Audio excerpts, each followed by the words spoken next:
Today's speaker, as you know, is Professor Linda Williams, film critic and professor of rhetoric and film studies. Professor Williams received her PhD from the University of Colorado, and she now directs the film studies program here at Berkeley within the Department of Rhetoric. Writings on film cover an enormously wide range of genres, including surrealism, melodrama, pornography, horror, and documentary. And her books have been called essential reading for all students of film. They include a psychoanalytic study of surrealist cinema, Figures of Desire, published in 1981, a co-edited volume of feminist film criticism, Revision, from 1984, an edited volume on film spectatorship, Viewing Positions, 1993, a co-edited volume, Reinventing Film Studies, co-edited with Christine Gledhill in 2000.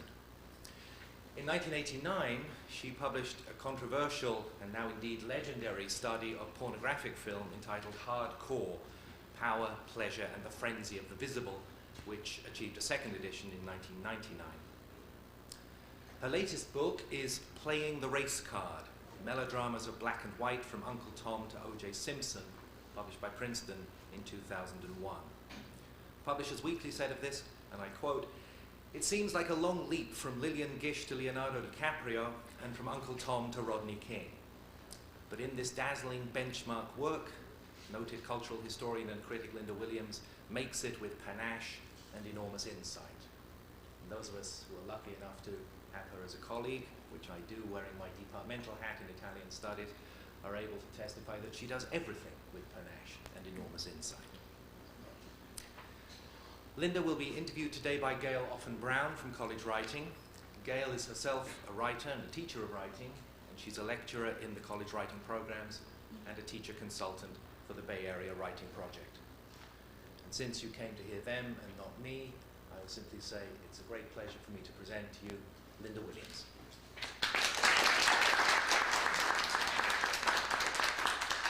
Thank you, Stephen. On the way over, I was listening to the radio, and Michael Krasny was interviewing a real writer and who could talk about invention and imagination and things like that. And unfortunately, I'm a scholarly writer. I carry out, I make references. I carry out little wars in footnotes. It doesn't always make for the most exciting reading. But in choosing my passages, I did discover that for quite a while, and probably in a lot of different guises, I probably have been writing about just one thing. And that is how movies and moving image culture move us. And my gravitation to forms like horror, melodrama, pornography, even surrealism, is really because these are the forms that are, I think, the most moving. So I'm going to read at one ending, one middle, and one beginning, just little short bits.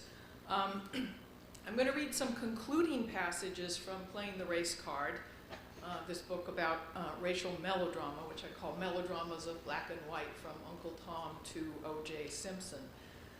This will be the longest passage, probably because it's my most recent book, and it's one whose argument still seems very pressing to me. It's a book I wrote out of the convergence of what seemed to me to be two very compelling issues. The first was my own bafflement and anger and confusion over the O.J. Simpson verdict, in which I wanted to try to understand what really was feeding my own reaction, the reactions of angry black women, for example, who were on that jury. I wanted to understand the tradition of racial sympathy and racial antipathy between blacks and whites. And I traced this tradition back to Uncle Tom's Cabin in the mid-19th century. And then the movie that responded to it, and was in fact the most important movie in probably the whole 20th century, The Birth of a Nation. This is the movie that put movies on the map.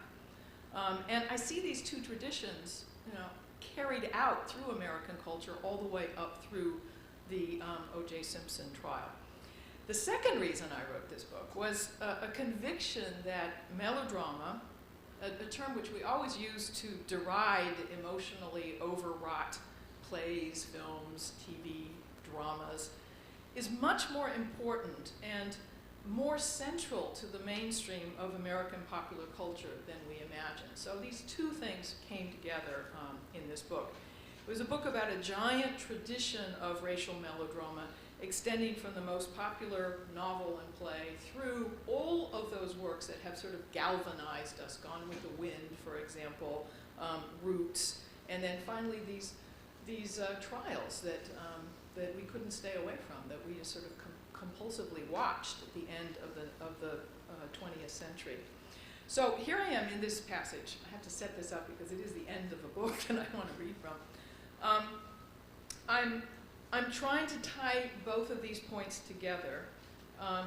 It's a hard ending because there isn't anything really to feel very good about, because we as a culture, I think, are every bit as much caught up in racial melodrama as were the audiences of Uncle Tom's Cabin or Birth of a Nation.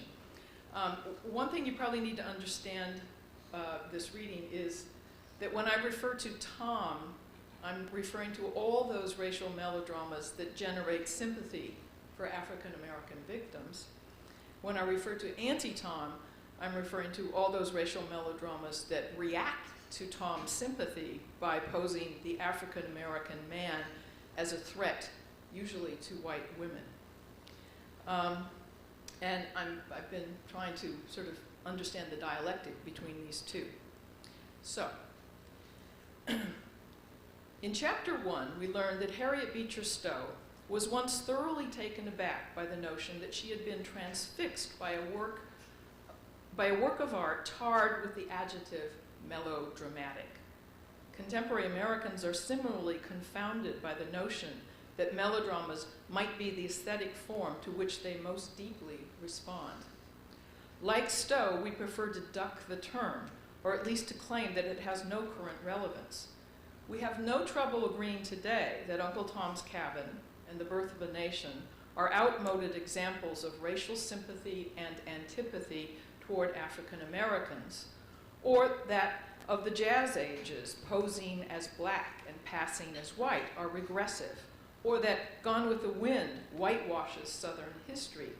Even Roots' reconsideration of Tom and anti-Tom form an Afrocentric perspective seems today totally, blatantly overdetermined by its desire to overturn those earlier racial melodramas. If we appreciate any of these works today, it is more often for their technical or formal innovations than for the thematics of racial melodrama that once drove them. However, if yesterday's outmoded racial melodramas seem hopelessly retrograde, today's melodramas, as the recent example of race trials in the 90s has shown, prove uncannily gripping. I have been arguing throughout this book that it may not be accidental that the most innovative, form-breaking works of American mass culture have been what I call melodramas of black and white. Every time we are ready to bury the supposedly archaic mode of melodrama, it has a way of rising from the ashes. The only difficulty is in keeping track of the many, sometimes unlikely places where it takes hold. I then go through chapter by chapter trying to summarize my argument, and I'll spare you that part. And I go on to try to conclude a little more. So what finally can we conclude about the importance of the mode of melodrama in this study of the melodramas of black and white? We have seen that, contrary to the beliefs of many film critics, melodrama is neither an inherently masculine nor an inherently feminine form, even though the interplay of feminine pathos and masculine action are central to it. We have also seen that it is a democratic, modern form that believes it is on the side of the weak and oppressed against the power of the strong. However, melodrama's democratic propensity to side with the powerless has not prevented it from being employed by resentful whites whose own sense of powerlessness dangerously exaggerated the perception of a black threat to white hegemony. Neither an inherently racist nor an anti-racist form, melodrama has effectively been utilized to both ends. Its key, however, is not simplistic black and white moral antinomies, but what stands behind them, the quest to forge a viscerally felt moral legibility in the midst of moral confusion and disarray. Melodrama is organized around a paradoxical quest for a full articulation of truth and virtue at precisely those junctures where truth and virtue are most vexed. It operates, as Peter Brooks notes, in the register of the special eloquence of the text of muteness, in metaphor, picture, and gesture. Ever since pantomime with music appeared in the French stage, in the original Melodrama, melodramatic pictures, gestures, tableau, and music have strained to articulate a virtue that lies beyond the power of words. And here may lie the special link between melodrama and the melodramatic form of contemporary discourses of race and gender in American culture. For if melodrama can be understood as a perpetually modernizing form whose real appeal is in its ability to gesture toward inexpressible attributes of good and evil, no longer expressible in a post-sacred era, then this quality could explain why race has been such a prime locus of melodramatic expression. For race has precisely become an occulted moral category about which we are not supposed to speak, yet which, far from disappearing, has remained as central to popular thought and feeling as it was in the mid-19th century. In a post-civil rights and post-affirmative action era, Americans are enjoined to be colorblind, not to notice race. Now that we are supposed to live in an achieved era of equal rights for all, race has joined the category of the officially unexpressible. Mentioning it is considered in bad taste, a cynical ploy, playing the race card. Increasingly, however, it is within the irrational, phantasmic, and paranoid realm of the melodramatic text of muteness that race takes on a heightened mode of expressivity as a dialectic of feelings, of sympathy and antipathy that dare not speak its name. The mere appearance of the black male body in the film or television screen, for example, creates a heightened expectation for the expressions of extreme good or extreme evil. This expectation exists at the level of the mute signs of bodily expression, gesture, and demeanor. All the expressive means of melodrama are brought to bear upon the hyper-expressive body of the black man in melodramatic configuration with the body of the white woman and the white man. I then go on to look at a couple of films that I really didn't talk about in my study because I only wanted to study important films. But one of them is The Green Mile, which if you haven't seen, and if you don't believe that Uncle Tom's Cabin is alive and well in American culture, I do recommend that you see. So then here is the last paragraph of the book. If I have tried not to make this book a rehabilitation or defense of melodrama as an aesthetic form, it is because I certainly recognize its evil effects, its simplifications, its Manichaean polarities, its inherent violence. Yet if I have also tried hard not to melodramatically judge melodrama as the cause of our racial hatreds and resentments, it is because I have started with my own vulnerability to it. Beginning with my own reaction to the wrong verdict in the Simpson case, I have tried not to excoriate melodrama, but to get inside its logic and to see its insidious power. The worst thing we can do to melodrama is to condescend to it. The next worst thing we can do to it is ignore it. Faced with the powerful influence of the melodrama of black and white, and with its often regressive influence on American culture, perhaps the best thing we can do is to name and recognize melodrama when we see it, and analytically to recognize the power of its ability to make us feel the aggrieved virtue of racial sufferers, whether as blacks or as whites.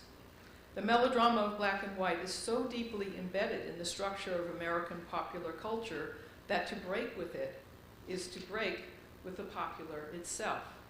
Thus, while I recognize the need to be critical of moralizing identificatory frames, I seriously doubt that it would be possible for popular culture to break with melodrama's obsession with past injury, as a way of establishing moral legitimacy.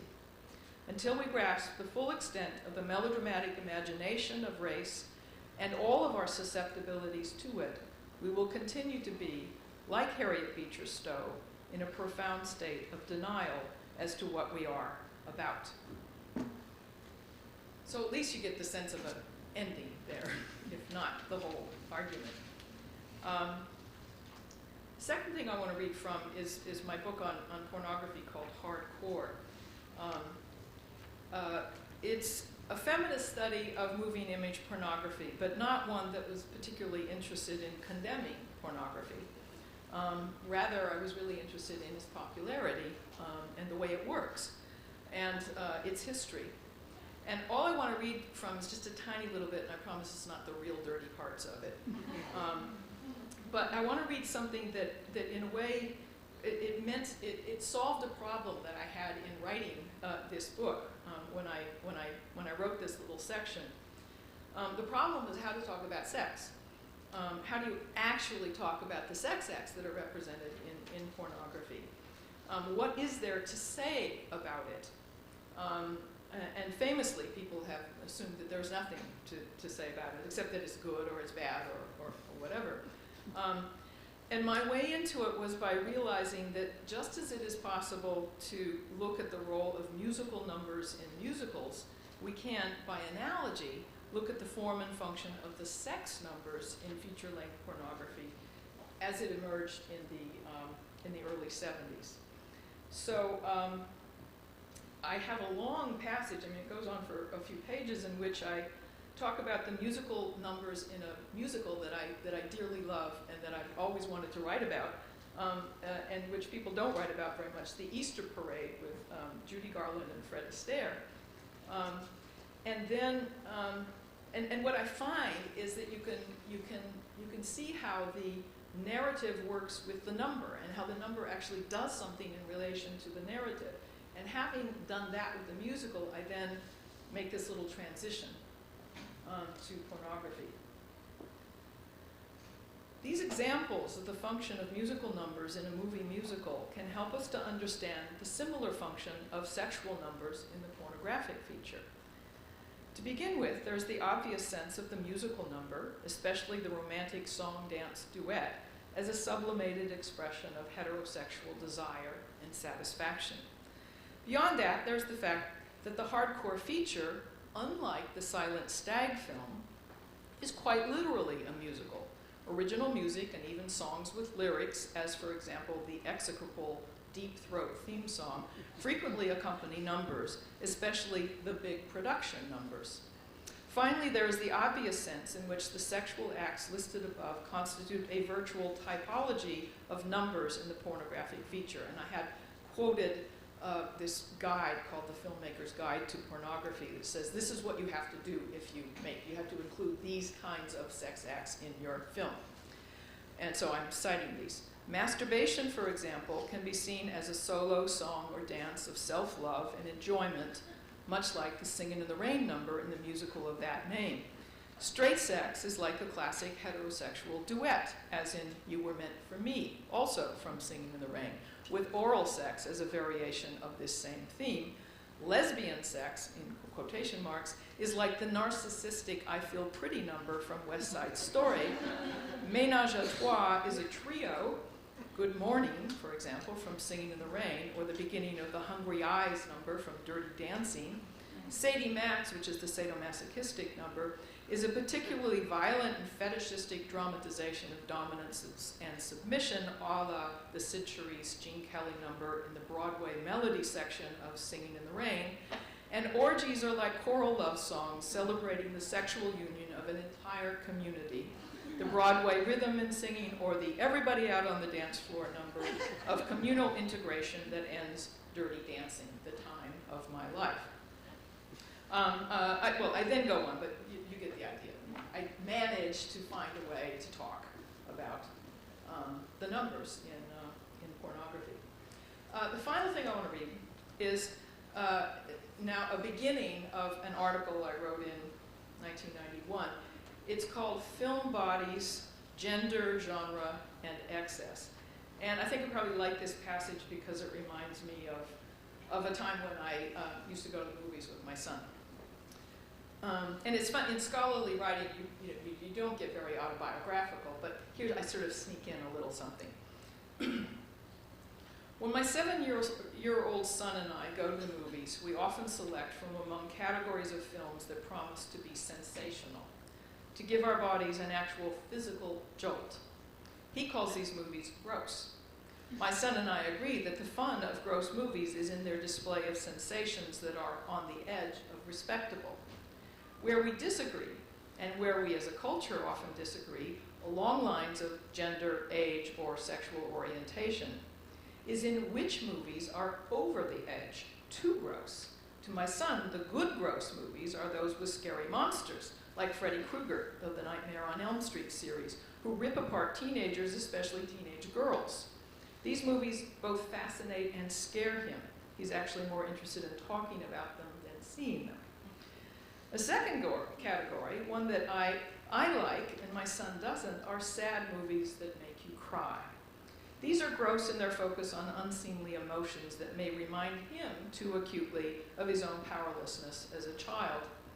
A third category of both intense interest and disgust to my son, and he makes the puke sign when speaking of it, he can only describe euphemistically as the K word, K for kissing.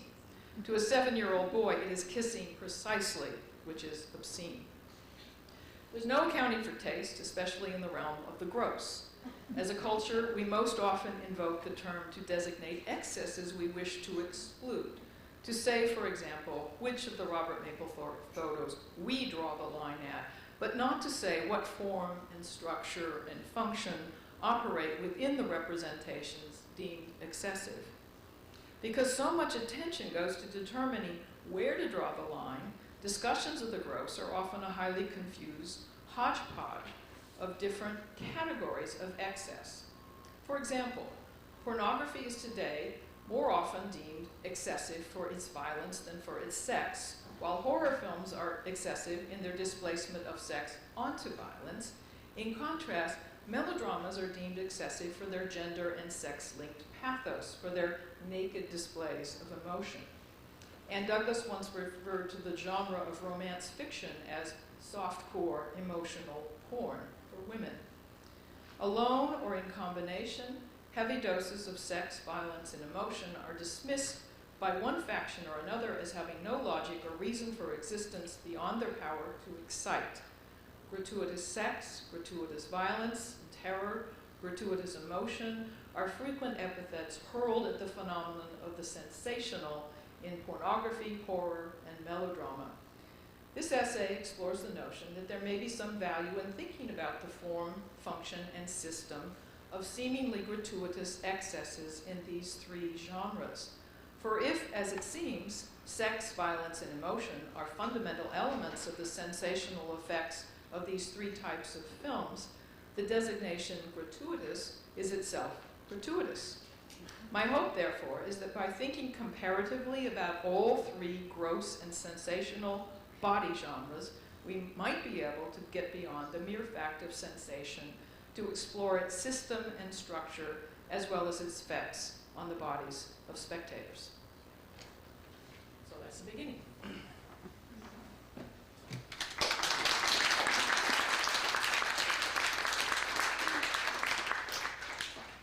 Well, thank you so much for coming here and speaking with us. In reading your work and listening to you today, just your sheer enjoyment of movies and your sheer pleasure in them comes through. So I want to start out by asking you, how did you get hooked on the movies? Well, I dedicated my first book, which was on surrealist film, to my mother. And I dedicated it to her, I said something like, to my mother with whom I stayed awake late watching The Late Show. And this is back in the days when you had to sit through all the commercials. We used to sort of guiltily watch movies late at night when nobody else in the house knew we were up, and cry at the sad movies. And you know, I think I attribute it to her. It was always just a sheer pleasure, and it wasn't until relatively late in even my academic study that I realized that one could actually make that a serious academic study. I mean, I majored in literature, so it was a kind of last-minute thing for me when I was about to write my dissertation on literature, and I went to my advisors and I said, well, I'm going to write about film. And I expected them to say no, and they said, fine. So I did. And what made you decide to do that? Well, I realized that was what I really cared about, and I was fascinated by surrealism. And I had seen, in fact, when I was a student back here, as an undergraduate, I had a professor, Bertrand Oates, who showed a couple of films in a French literature class. He showed Un Chien Andalou. I don't know if anyone's ever seen that, but I mean, it's one of the most disturbing films on earth. And he also showed L'Âge d'Or, the Golden Age, which is a close second. And they just kind of traumatized me and left me, what was that? And could I really spend a couple of years studying and trying to understand how these films had traumatized me? And in fact, I could. Nobody was stopping me. So I just went from literature to film and basically never looked back. So what's different in writing about visual text than writing about written text? What are some of the challenges? Well, one challenge, and it's actually one of the pleasures, I think, is that if you're writing about literature, you can quote the passage. This is the passage we're going to look at, and let's parse these lines and let's really understand. In film, you have to evoke that passage if it's totally a written text, and you can maybe use some frame enlargements and try to give a sense of the images, but it's hard. You really do have to yourself give a sense of what it is like to experience it, which is something you don't have to do that much of when then you can just sort of point to the passage. So there's that difficulty. There's used to be the enormous difficulty of before video, before it became possible to have all of these archives at our fingertips, used to be the problem of accurately remembering what you saw when films were so unavailable. But that also, I think, very much increased the desire to understand them and to comprehend them, because they were so elusive and unattainable. There were films. In fact, I wrote about surrealist film precisely because it was not available in the United States. One of the most important works. When I saw it in that class here, it was actually a text that was a bootleg print that had been spirited around, and so there was that desire to see the thing that could not be seen or studied. And that was very, very powerful to me. Now so much is available. So do you watch movies over and over again when you're writing on them in the way that we read a text over and over again? Certainly, yes. Mm-hmm. Well, this gets us to the nitty-gritty of the writing. Where do you write? Describe the setting for us. A desk. Your desk. No, boring answer. It's boring answer. I write at a desk. I write at a desk, and then I have a computer to the side, and I sort of go back and forth between handwriting and the computer. Do you start off with handwriting? I do, and I think that it's probably a generational thing. I think that probably the next generation won't start off with handwriting, but since in my life writing was something that one did through the hand. In fact, I bought a computer in the early 80s, and I actually took it back and gave it up and said, no, I can't write this way, and went back to my handwriting, and probably slowed down my writing process enormously. But I really felt very committed to these yellow pages. There always had to be yellow pages that I would generate, and I felt like I couldn't write. And then, somewhere a few years later, I kind of gave in, and I think I write very differently, and I think somebody should study that. I suppose they are. Do you have any writing routines or rituals? Do you write for a certain amount of time every day? I think I have one rule of thumb, is that I try to write in the morning, and grade papers late in the day when my energy is gone. After a drink. I don't know if your students want to hear this or not. So I try to do my writing early and those kinds of tasks later. Do you have a certain amount? I would never get up in the morning and say, oh, now I'm going to grade some paper. Talk about the drafting process. How many, I mean, this is something we talk about a lot to our students, that, you know, it's such a myth that you can just sit down and it all comes out. Yes, if there are any students here, I mean, there are students here. The thing to say, I see.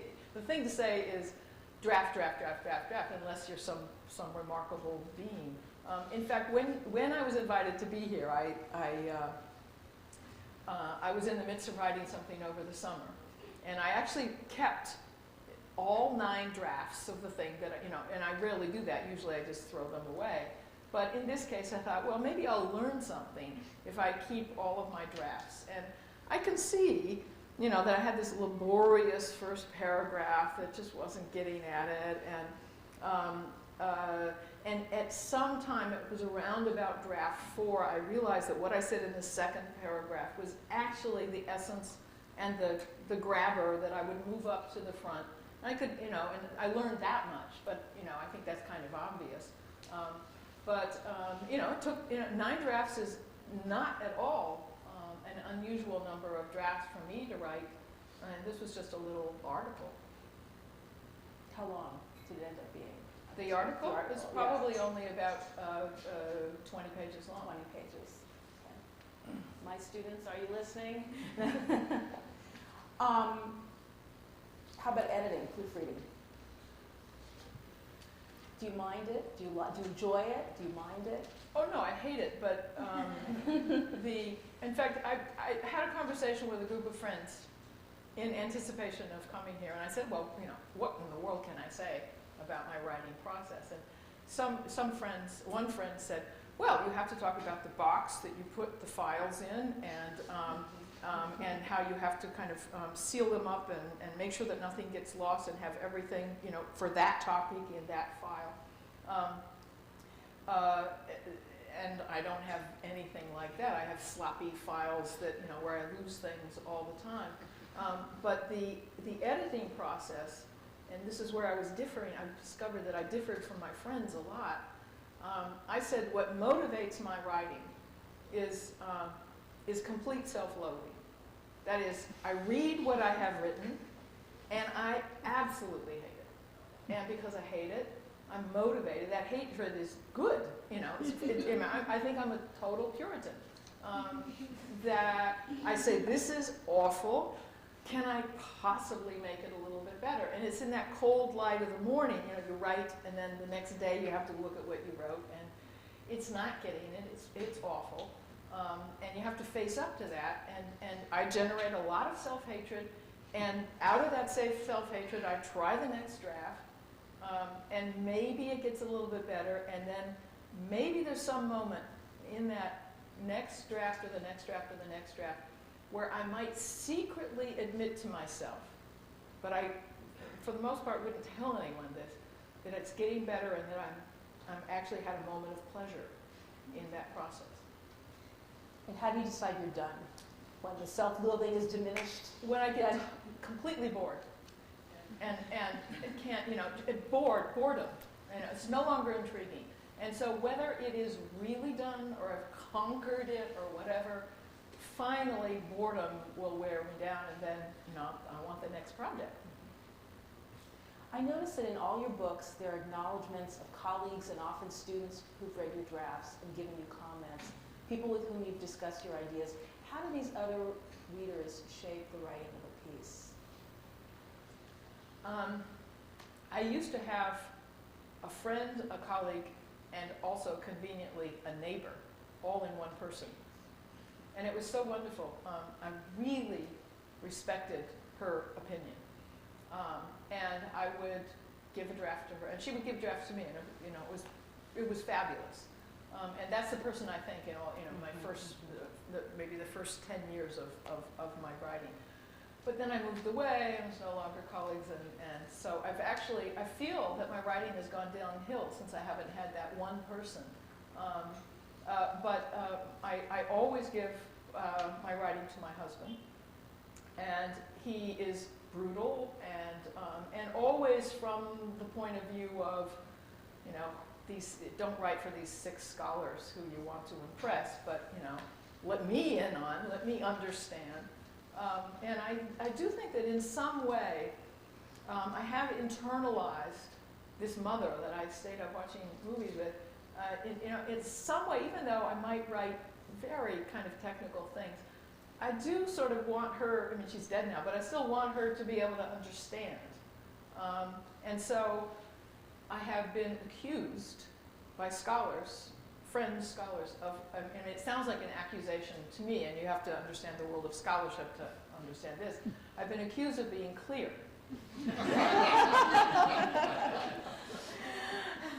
So that's, well.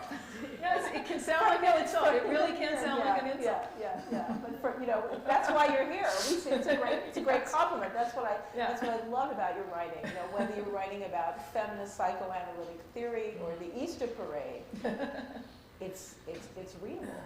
So the audience do you have the audience in mind when you write? Well, is this you know, incorporation of my mother who didn't go to college? Who you know, really had that, you know, that basic 12th grade education, who, you know, I always wanted her to understand, and she was, she actually put hardcore, this was very hard for her to do, she put it on her coffee table. And so that meant that everybody who came into the house said, oh, what's that? Well, that leads me to my, she sounds wonderful. That leads me to my next question, which is the whole issue of taboo subjects. And it seems to me that your work often treats taboo subjects, certainly hardcore. And in fact, the passage that you read from Playing a Race Card was one that I was going to read from, where you're writing about what we're not, about race, which has become inexpressible. So I guess I had 2 questions, which is why write on taboo subjects? And what are the particular challenges of doing that? Well, I suppose I was marked by that original screening that, you know, which was a terribly taboo film. I mean, the Andalusian Dog. And it intrigued me. I think that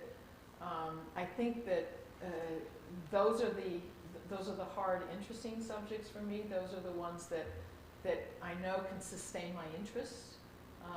Because what do you say about it? I mean, that's sort of the problem. It's sort of, oh, that was powerful. That was disturbing. Should I even be thinking about that? And then, you know, precisely why can't you think about those things? Those are the things you want to think about the most, but they're the things that we do tend to sort of shunt aside. So when I find myself doing that, it's usually a signal that that's where I should go, that would be the thing to examine further. At the beginning of hardcore, I felt, you know, when I wrote that book that I had to explain, you know, why was I writing a book on this subject? And I did explain that I was writing a book, it was coming out of that, this fascination with the body. I thought I was going to write a book called Film Body. And I was going to look at the body in cinema.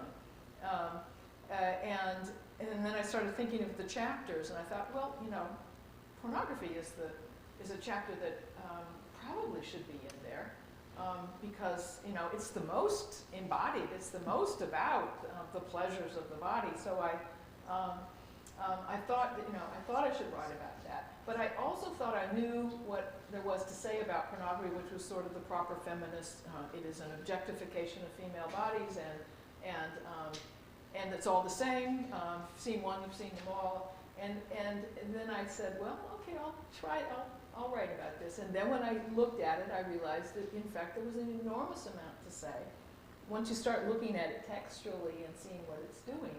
And it was, in fact, the taboo nature of it that intrigued me in the first place. So then I realized I started writing this chapter, and the chapter became the book. What were some of the particular difficulties in the writing? In the preface to the '99 edition, you discuss some of the questions of tone and attitude. I mean, it's not easy to write about pornography. How do you? Well, yeah, and what language do you use to describe, like I use the word fellatio, that's a Latin term. It sounds, to me, it sounds a little bit academic, and I want it I want it to be, a little academic there. On the other hand, I quote that guy, that guy who wrote the guide, the filmmaker's guide to pornography. His name is Stephen Ziplow. I don't think that's his real name. And he gives you, the slangy terms, like money shots and things like that. And so I feel that, I can quote him and use his language and talk about it, and because that's in fact the authentic language. But then, and so I incorporate that language, and I realize it's always a certain kind of choice that you make. I want it to be academic. I want it to be a respectable academic, but I wanted to talk about these things at the same time, and it's just always a choice that you have to make. How about in writing about race, so writing about the racial melodrama? Yeah. Any comparable? Yeah, exactly the same. And in fact, I wrote all of Hardcore without taking up the question of race, and there's a lot, I think, to think about in terms of interracial sex acts. But to me, there's always a place where you feel you can't go. And then I thought, and I was going to write a book about melodrama. I wasn't going to write a book about race, but then this O.J. Simpson thing got me, and I realized that was probably the best way into melodrama, and then in fact the big racial melodramas of our culture, the big melodramas of our culture have been these racial melodramas. And I was trying to fit it all into a book on film, but I realized that it wasn't a book on film. In fact, it was the 19th century play of Uncle Tom's Cabin, and it was centrally this film, Birth of a Nation, but then it was the play version of Showboat. It was, it kept moving. It became TV with Roots. It became TV with the O.J. Simpson trial, because those televised trials were sort of the major text. So again, I found I can write about race, or can I write about race? And then I felt like I had to. And then it took me years to write that book, because I had to really learn a lot that I really didn't know. And now it seems to me that it's important to write about race and sex together, and I'm trying to work on something, at least an article. Mm-hmm. One of the things in reading Playing the Race card, and that's exactly what amazed me, was these connections that you made. You call them leaping fish, from one thing to the next, from Uncle Tom's Cabin to the minstrel shows to Birth of a Nation. How did you create the architecture of that book? I mean, did you outline it? You have it really seems to me, I think of it as architecture. I think of it as architecture. How did you create the architecture for that? Yeah. Well, it was painful, it was slow, it wasn't note cards, it was outlining. I had a lot of difficulty deciding whether or not to do Clarence Thomas, the Clarence Thomas thing. And I decided not to, because it was more a melodrama of black and black at some point with white audience, rather than a melodrama of black and white. Although I have some regrets that I didn't make this 400-page book, another 50 pages longer, and tackle that, because it would have been a completer architecture. But my rule of thumb was I was only going to write about those works that really galvanized audiences and that actually changed the medium. And that's the leaping fish idea that Henry James described Uncle Tom's Cabin as a leaping fish, by which he meant to say that Uncle Tom's Cabin, you couldn't talk about it as a novel, you couldn't talk about it as a play, because it was also 16 different songs, and a play and a novel, and it doesn't even get contained in a single medium that much. And so it was a slippery kind of book, but I thought, well, Uncle Tom's Cabin, as a phenomenon that is moving around from song to play to circus to, and originally as a novel, I'll try to handle that. And then Birth of a Nation, I'll try to handle that, and that was actually easy because it was a film. But in fact, there were some novels feeding into it. There was a play feeding into it. And it actually was very unwieldy. I criticized myself, and I think the book is still too big. I should have found a way to distill things down a little bit more and make the argument more streamlined.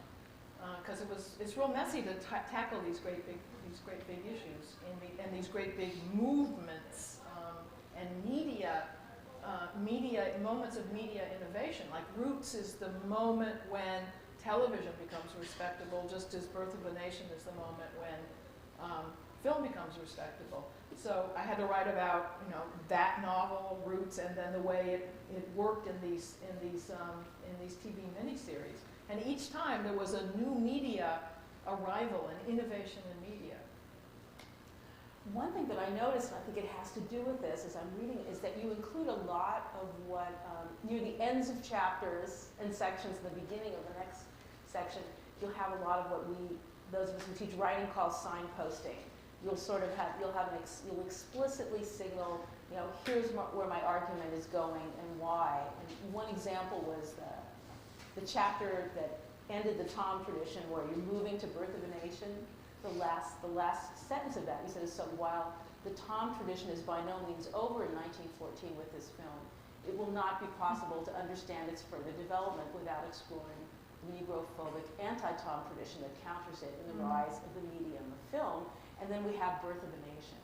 So did you spend particular time working on those transitions because of the well, that one, yes, yeah. Because originally when I wrote it, I had talked about this 1920s Tom film. But then I realized that it couldn't be discussed. I wanted to put all the Tom material together. I realized that it couldn't be discussed except in some kind of relation to Birth of a Nation. So that signpost was actually a late addition. I put it there when I said, no, this has to go over into the next chapter. So then you had to go back. Right, and I'm not entirely happy with it, but it seems to me that it was better there than it was earlier. Well, I noticed it. I mean, I really, as a reader, I could really feel you helping me move, helping me make those moves from one section well, to another. I have to help my mother along. From one, yeah. So I'm a reader the way that she is. Another thing, and this probably has to do with this clarity, which we see as a compliment, and that is that you use the first-person point of view. You state your view, which a lot of academics don't. You'll say, I don't quarrel with, the question I wish to pose, I believe very directly. Talk to us about your use of the first person in academic writing. Have you always done that in your writing? I think I always have, and I think that's one of the first things that I tell students is, in high school they're taught that, and I think they're taught that for a good reason. I think in high school, if they only say I, they never get to this more objective point of view. But then it seems to me that when you start to really write, you have to come back to that. But then you have to be able to incorporate all of the ideas of other people. If you don't say I, it's actually kind of unnatural. There is an I who is writing. The question is, do you tell personal anecdotes about your son? That might be a little too. Well, that's one of the things I love, because as serious as your writing is, there's sly, it's very serious and very passionate. There's sly humor and playfulness. One of your articles, the Pornography's on Scene, has the subtitle "Different Strokes for Different Folks." That's actually a quote from the film Deep Throat. Yeah. That's if you quote things, it's okay. My students this week, my students are reading an article on Psycho, and they love the fact that you had a discussion of some of the amusement rides at Disneyland. Talk about the humor, the playfulness in your writing. Well, it's not anything I set out to do. I think that sometimes I find that I'm writing about something that a normal person would find kind of ludicrous. And so then, money shots or whatever. And it actually, if you observe a certain kind of serious tone, but then have, maybe something like a twinkle in your eye about it, it just seemed to me like the way to handle it. It's not like, I want to write anything funny. I did discover, though, the first time I gave my hardcore, I had to give talks on this stuff at one point in my life. And then that was a whole different thing, because I had to speak out loud these words, some of which I didn't even know how to pronounce. I remember the first talk I gave was, I talked about fellatio. And some nice writer came up and said to me, by the way, that's not how you pronounce it. But I did notice when the first time I gave that as a paper, and it's really interesting to give papers because you find out how people respond. And people did laugh, and it surprised me. So you hadn't intended that. You've written on such a range of films and genres. Is there any kind of film you would not want to write about? Oh, I suppose a masterpiece theater, kind of. Too boring. Yeah. Although, however, if I found that it was actually a melodrama, which it probably is, then maybe I would. So you tell your students also to use the first person in their writing. Right? College level students, I think you want to teach them how to do it properly, and not just to say, I think this, I think that, but rather, this critical sensibility, can filter the ideas of these other people and incorporate them into my argument and use them in my argument. Yeah, I certainly want them to do that. What other advice do you give your students? Signposting, tell me what we're doing at the beginning and where we're going, and make transitions and things like that, and write multiple drafts.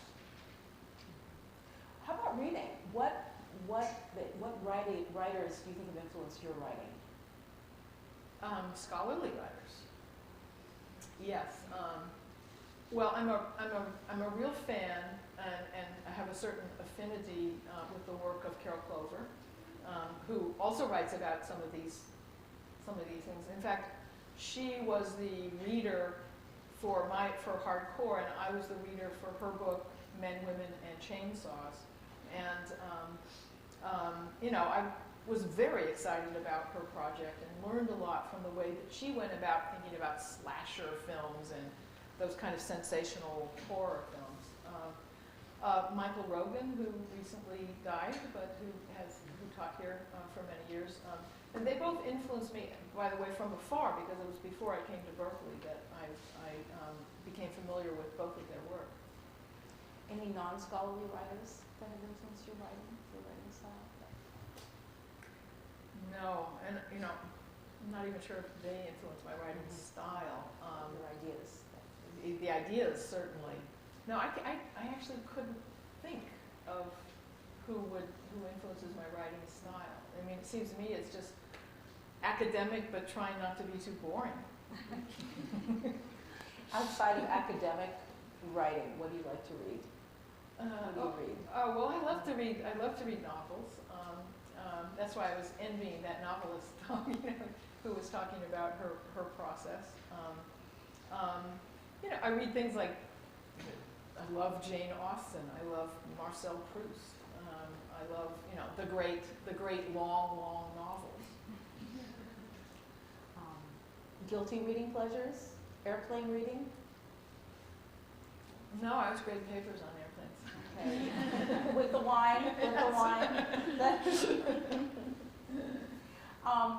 What's one thing you love about writing and one thing you hate about writing? I love those secret moments that I barely admit to myself when I say, not quite consciously, yes, that is what I've been trying to say all these days, all these weeks, and I finally get it. It's an enormous payoff, but it's so, I would not say, oh, I had a great day writing and I had this wonderful breakthrough. Instead, I would say, oh, I wrote for 8 hours and mostly it was bad. But secretly, there would be that moment when I might find something. The worst is that finding how awful what you thought was good is when you read it in the cold light of day. It's clear from the subjects that you've written about, but we haven't addressed it directly, that you're really passionately interested in social issues. That's very clear in playing the race card, but also clearly you're interested in feminist theory, Could you talk about how does that serve as a motivator for your writing? Or does it? Well, I think it may motivate me in the sense that there's certain orthodox political social views that we are supposed to have, that a good feminist is supposed to have, that a good anti-racist is supposed to have. And I advocate those ideas and believe in them. On the other hand, I also find that sometimes there are certain feminist positions and there are certain anti-racist positions that don't fully understand the power and the reason for things being the way they are. And so I think sometimes I want to go a little beyond the orthodox anti-racism or the orthodox feminism to discover something a little bit deeper that I think is still anti-racist and I think is still feminist. You're trying to push us. Yeah. I felt that way reading your work. Yeah. You're trying to push me. Well, and pushing myself, I think, too. Pushing all of us into thinking. At this point, I'd like to open the discussion out to the rest of you. I've been lucky enough to ask my questions. What questions do you have? And can I ask you to speak up if you can? Okay. I had a couple of quick questions. One is how you go about footnoting and how that works into your process, whether you footnote as you write or whether you go back later and footnote. And number two, how did you react to the New Yorker profile on you, and how was that persona on paper different from your writing? Oh, yeah, those are good questions. I can't believe that somebody asked a question about footnote. But I know since you've written a dissertation that you probably went through the process I went through. At first, I was in the heat of the ideas. You sometimes don't footnote, or you don't write that footnote. Maybe a parenthesis to say where the idea is coming from. But then if you don't put the page number, you're in real trouble. So I've learned by mistakes of the past, of basically no longer being able to find that reference, that I better do it right then. If I think I'm citing something important, it's better to go ahead and cite it right then. Does it break you like your flow of thought? It does, and that's the problem. That's why sometimes I don't do it. But over the years, I think I've learned to err on the side of putting down that information while I'm in the heat of the thought, rather than later. And then the New Yorker. Oh, okay. Well, well, you were in that class, weren't you? Maybe you weren't. No, I don't think it was that. There was a New Yorker writer who was doing a profile on, well, the fact that some people in the academy are actually teaching pornography. And this is a sort of profile that, for the most part, it usually hurts the academy. It hurts the teacher. It's a sort of scandalous story. Like what is that? What is that show on television that's on Fox that's so awful? The O'Reilly Factor. I've been invited to be on the O'Reilly Factor many times. And I won't go because I know that it would just be disastrous. There's no way it would look good. That I could thoughtfully try to explain as I get the opportunity to hear what I try to do with teaching that. But the New Yorker's a different story. So this reporter from the New Yorker wanted to do a profile on the fact that there were people in the country, not just me, teaching pornography. Or that there are people who are interested, academically and theoretically, from a feminist perspective, in sex. And so this man his name is James Atlas, and I first looked up his books to see if he wanted to come to my class. I happened to be in the middle of teaching a seminar on pornography at the time, and I don't remember if that was the one you were in. But it struck me as it would be a bad thing if he came to the class. It would just be the scandal of, oh, these students are watching this material, and but I fortunately had a pact with my class that no strangers could ever come to it. So I politely told him that he couldn't come to the class, but I would have lunch with him and explain.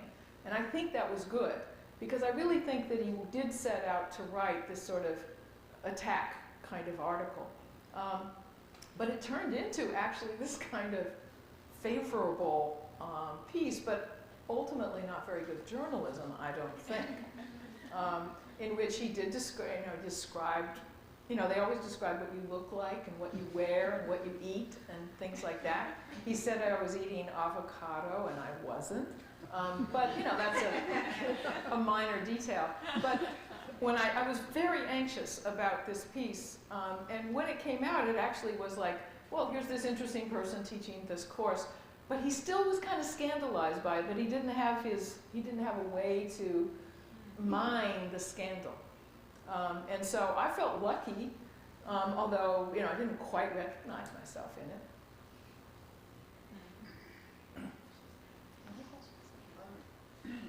It sounds like when you started writing about film, or started studying film, it was very much outside the canon, outside university. And I'm just trying to wrap my mind around what that is like, what the challenges are in that. And there are still things in pop culture, certainly, that remain outside. Mm-hmm. And it doesn't sound like you just took the rubric of literature or any other academic subject and imposed it on film. You had to create it. And I'm just interested in the challenges and what went into that. Well, I didn't, invent the wheel. I mean, I was in literature, but film studies was happening as I just didn't happen to have the benefit of the film studies education because I was in literature. And yeah, I don't think I imposed it, but there were models. There are lots of people writing about film, and film studies is a discipline now. And it provided me some very, very useful models for thinking about these things that are, as you say, outside the canon. And my first book was actually on a very legitimate topic, a very high art topic, surrealism, although one that is very shocking. And I think I learned a lot from that and kind of borrowed some of the lessons from looking at a high art, scandalous, shocking medium to lower art forms that are scandalous and shocking. Thank you. Any other questions? Yes. That's, Do you do any other kinds of writing? Personal journals, poetry, fiction, or just academic writing? No, I wish I did. I mean, nothing. Absolutely nothing. So writing for you is for the academic? It is. It is. I mean, I write letters, but no, I don't even keep, wonderful notebooks or anything like that. Do you have any, you mentioned Easter Parade, which I forgot, I don't think I've seen it since the early show, 8, 9. Do you have any others that you love, that you'd like to You mean just films that I love? Filmmakers. Yes, and those are. I mean, the other night, Swing Time came on television, and I couldn't. I mean, even though it was, I have a tape of it, I couldn't turn it off. I mean, I just had to watch it. To me, that is, and it's kind of a guilty pleasure. I mean, and it's not anything I would ever write about. It's kind of just, there's certain moments in that silly Fred Astaire, Ginger Rogers musical that absolutely moved me, that I just adore. But there's no way I could turn that into a kind of academic thing. And I was sneaking in this interest in musicals, in this study of, and some of the comparison is actually illegitimate. I mean, I now realize, but still, it was my way in, so I was pleased about it. And I do love the Easter Parade. I mean, these are corny films. Well, it seems like Chicago would fit into. Oh yeah, I hate that. I think it's no, I don't like it. It violates the beauty of the human body in time. And what I love about Swing Time is that the dance sequences are not chopped up. I was appalled by Chicago, and I love musicals. You said that when you write, the process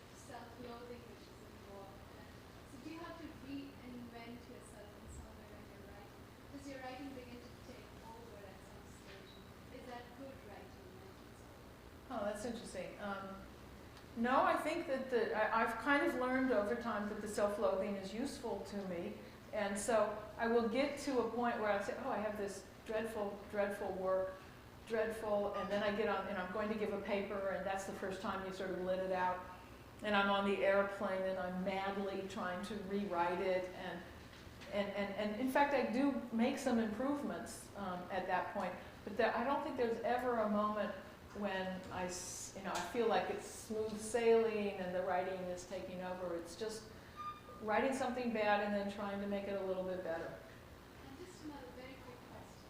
How is writing on the computer different from writing by hand? Because you said that. Yeah.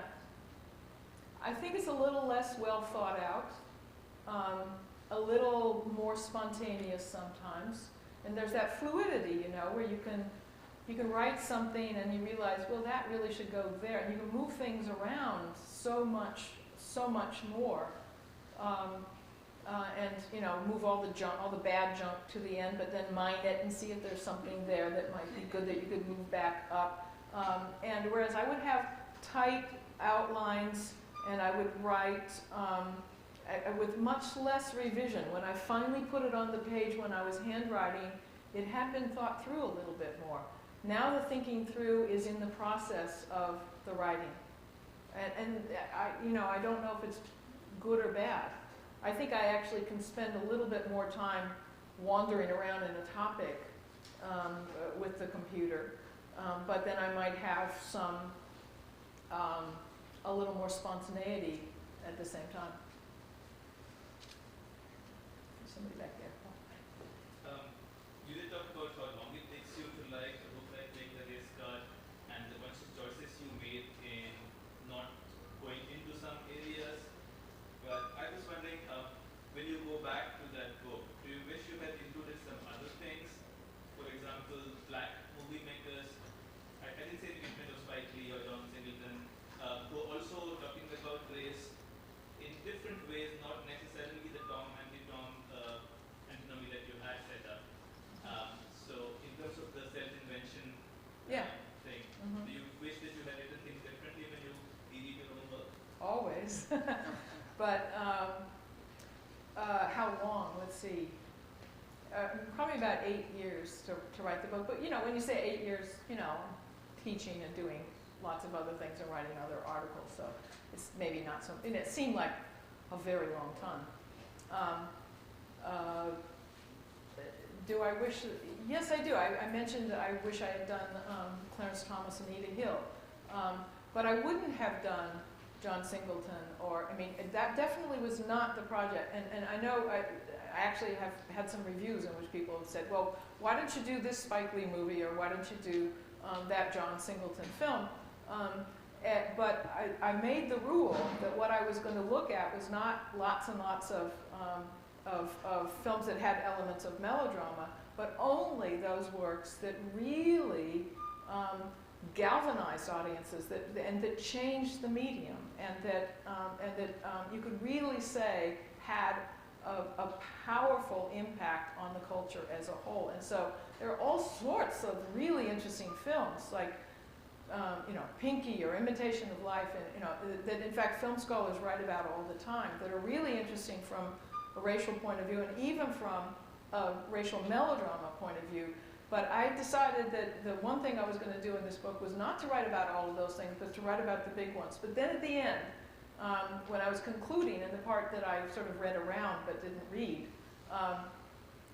this film, The Green Mile, came out, and I realized that in the conclusion maybe I could cheat and talk about that particular film, because I hated it so much, because it's so insidious. It's a film that teaches.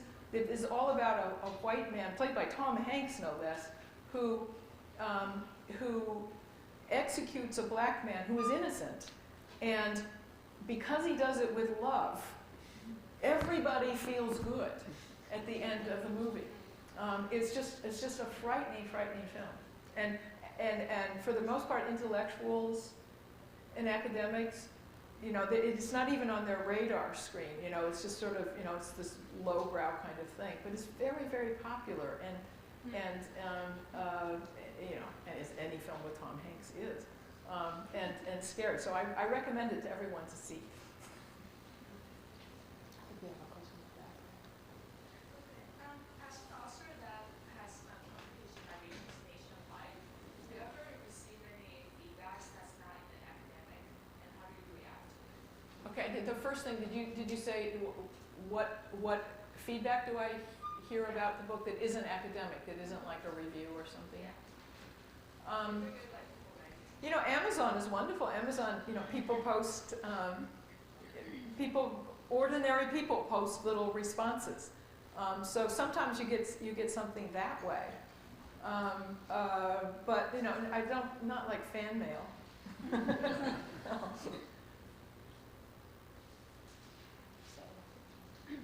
How would you describe the transition from reading to being able to incorporate another text into your own work? Because I think one of the troubles is when you read something, you can kind of be carried away, and then you go back to your own text, and you know, there's the question: how do you do that? Do you take notes while you read? Or? I used to take copious notes of everything I read, and I have fat notebooks that are these copious notes. And then I realized that, you know, if I went on doing that, I probably would never write anything. And that was sort of a graduate student mode, I think, that, you know, with, you know. So I've got those notebooks, and now I feel a little guilty that I read things and I don't necessarily take notes on them. And I just pile the books up, and when I feel I know the argument, I sometimes do take little notes on them. Computer notes now. But I mean, what you're pointing to is that difficult decision, that difficult transition from taking things in to giving things out. It's hard to say. I mean, I think basically when you kind of, you try out writing and something happens, something flows, and so you can do something. Or you look at a little section, you write just a section. And if that works, then you say, okay, I'm ready. But then there will be a point where you'll say, oh, got to go read these 6 books before I can go on, because I really don't know enough. And so you go back and you read it. Well, Linda, thank you so much. We've really Thank you. appreciated this today.